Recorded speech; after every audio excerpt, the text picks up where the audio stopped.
How to play Gnash in D&D 5e. This is a video I've been looking forward to making for a while now.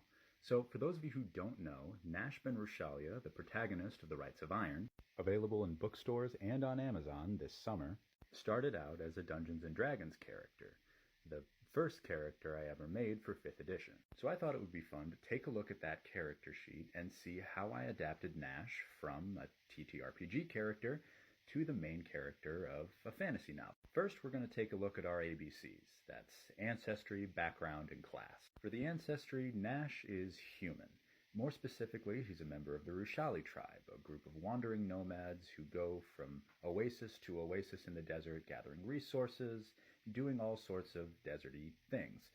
That experience gives them a lot of strengths and insights that ordinary humans wouldn't have, so variant human is what we're going to go with. Incidentally, I also just kind of like having the feat at level 1, and regular humans kind of suck. +1 to every stat sounds good until it's in practice and it's kind of bad. So yeah, variant human. Speaking of feats, while we're in the ancestry section, we're going to be taking Great Weapon Master. Gnash's primary weapon is a great sword, and his primary fighting style involves hitting things really, really hard, and Great Weapon Master facilitates that pretty well. Moving on to the background, as I mentioned before, Gnash is a member of the Rushali tribe, a group of nomads wandering the desert looking for natural resources, foraging, hunting, and the like, which lends itself perfectly to the Outlander background.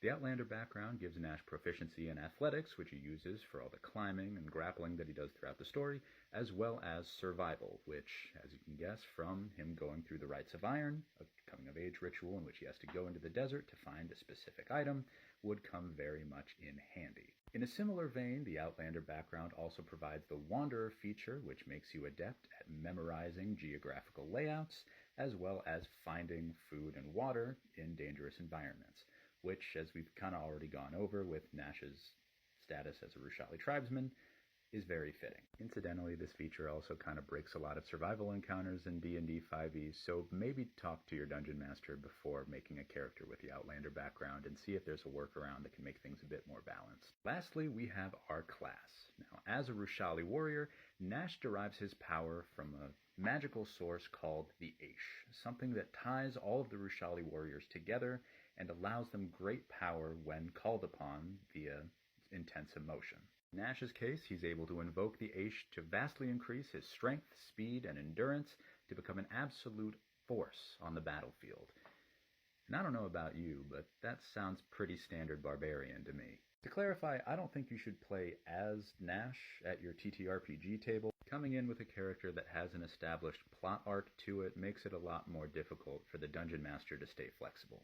Besides, I've got like 9 more books to write. What, are you going to have your DM rearrange everything every time a new one comes out? That being said, if you do plan on making a desert warrior character, I might have some inspiration for you. The Trials of Gnash, Book 1, The Rites of Iron, coming soon.